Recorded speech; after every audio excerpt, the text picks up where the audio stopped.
How's it going, Danny? Good, good. Thank you. Awesome. Appreciate you giving some time. So, Sure. all right. So I'll just start it off. This is Ron Goodall from FightHype.com. I'm here with the two-division and former unified champion of the world, Danny Swift Garcia, aka Danny Montana. First off and foremost, for the people who don't know, congrats on the new baby announcement. I've seen on social media. Congrats on all that. Thank you. And jumping right into it, July 30th, back on Showtime at the Barclays Center in Brooklyn, in your third weight class at 154 pounds against the tough and skilled Jose Benavidez. First off, I believe I went down the box rep. This is like your ninth time headlining the Barclays Center, if I'm correct. Yeah, that's my ninth fight. My ninth fight in 10 years.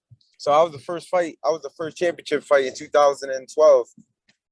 And now, so it's my ninth fight in 10 years. How cool is that? Just the fact that you were able to take a place like that and just made it home. The Barclays Center is practically, your second house. No, it's crazy. It's like a dream come true. It's a blessing because not every fighter finds his market. So for me to find my home away from home in boxing is great. It's perfect for me. Now going into your opponent, many fight fans believe Jose Benavidez gave a great showing against Terrence Crawford. What's your overall thoughts against Jose Benavidez as a fighter? No, I've been following him his career. I know who he is. Because we used to fight at 140. We're in the same weight class at 140 at one time. Then I seen him fight 147. And then I saw his last fight at middleweight. So, I know who he is. So I'm gonna be prepared for him. He's a tough guy, comes to fight. And that's what we're getting ready for. In preparation of getting ready for like the 154 division and things like that, did you have to change things up? I know that's extra weight, and you've done this before when you had your great reign at 140 and with competitive, amazing fights at 147. But was there a difference in this particular weight that you have to do? Yeah, we definitely doing more strength. We want to build more muscle, more condition. I want to be a little bit bigger, a little bit stronger, more physically stronger. Because I'm moving up from smaller weight class. So I definitely want to build more muscle, build more strength, build more speed, and be faster. Be faster than these guys. And seeing the fact that you naturally are a strong puncher, do you feel that you're going to be able to show even more power because you don't have to cut as much weight and you're a little bit more comfortable at just working at that? Definitely. I think I'm going to show more speed and more power. Both. Mm-hmm.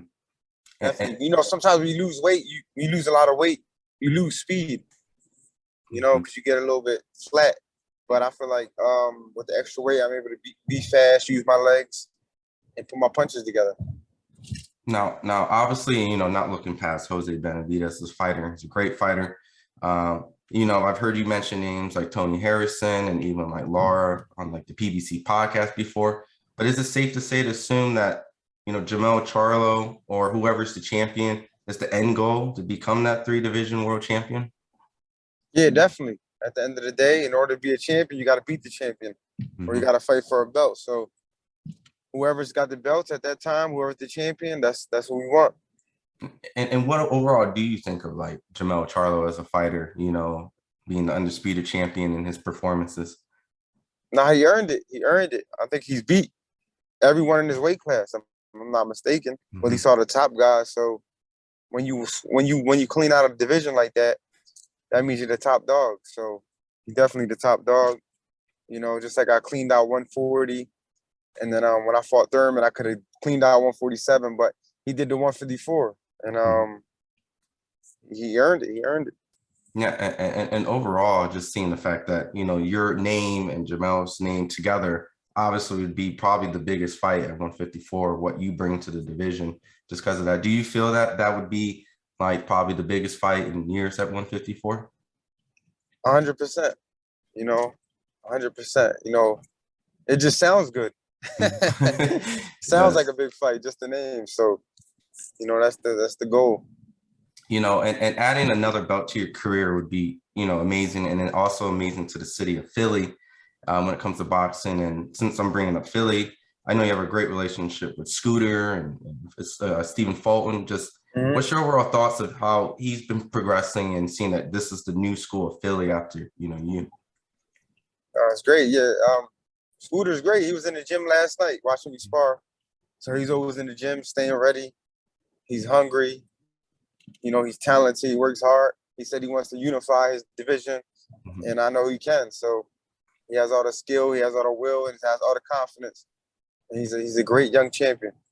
And in addition to another Philly fighter, and I've seen pictures with you, and I was just out in Philly, and I've seen got to hang out with Drawn Boots Ennis. Mhm. This is another guy after Philly, who speaks highly of you as well, and the whole Philly connection.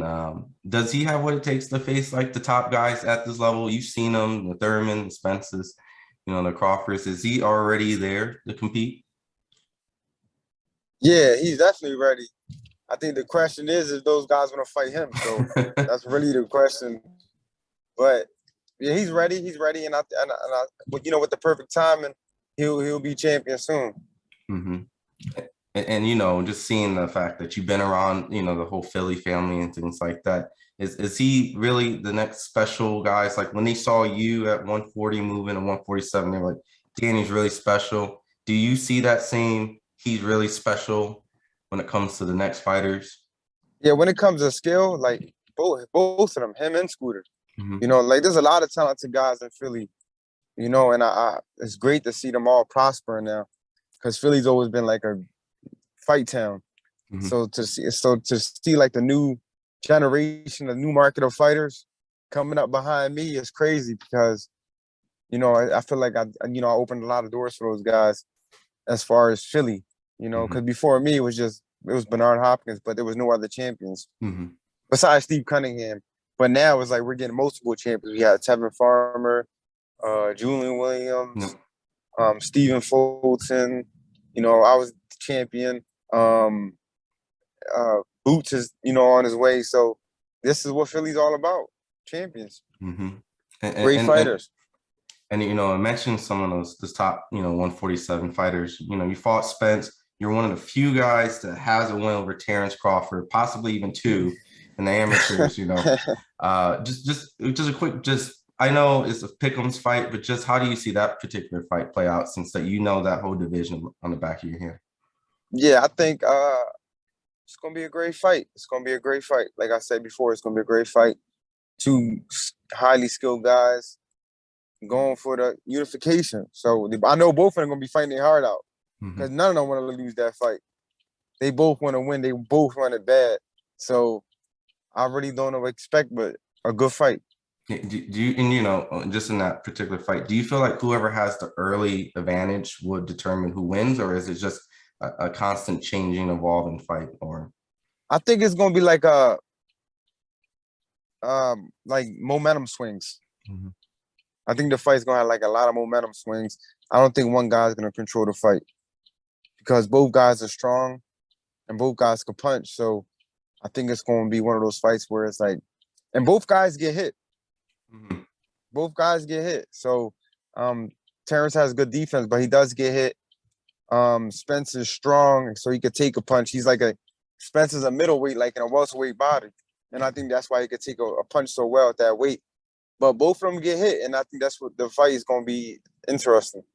And then, mentioning hit and turning back to your fight, you're one of the most prolific fighters. The Amir Khan knockout is still ingrained in people's heads all the time. When they see you going to your fight with Jose Benavidez, could we expect a potential knockout and, debuting at the 154 division with the styles clashing together? For sure. It's crazy. The original fight date I was told before was July 16th. And that would have been the same weekend when I knocked out Amir Khan. It was like July 14th. Oh, wow. Yeah, so it would have been like a 10-year hmm gap where I fought on the same day. So that's a special day for me. So it's 2 weeks later, but July has always been like a special month for me. So I got to go in there and get a special win, special Yeah. knockout. And and what better place at the Barclays Center, on Showtime, For weeks sure. apart from that amazing knockout. Don't want to take too much of your time. Just wanted to overall just get your last couple messages to the fans tuning in, seeing that you're gonna be making this awesome debut at 154. Hold on, my bad. Oh, you're fine. Yeah, I dropped my phone. already Okay. knocking out Yeah. the interview and Yeah. What was the question? My bad. What was the no, question? no Because I worries. yeah. Just wanted to get your last thoughts or just messages to the fans out there, you know, that you're going to be debuting your 154 division fight July 30th on Showtime. Just last message thoughts. Oh, just make sure you come out July 30th, Brooklyn, New York. It's the Danny Garcia show. We're doing it again. So make sure you bring your family, your friends. It's going to be a great night. All positive energy and a great night at the Barclays Center. Awesome. Appreciate the time, Danny. Thank you.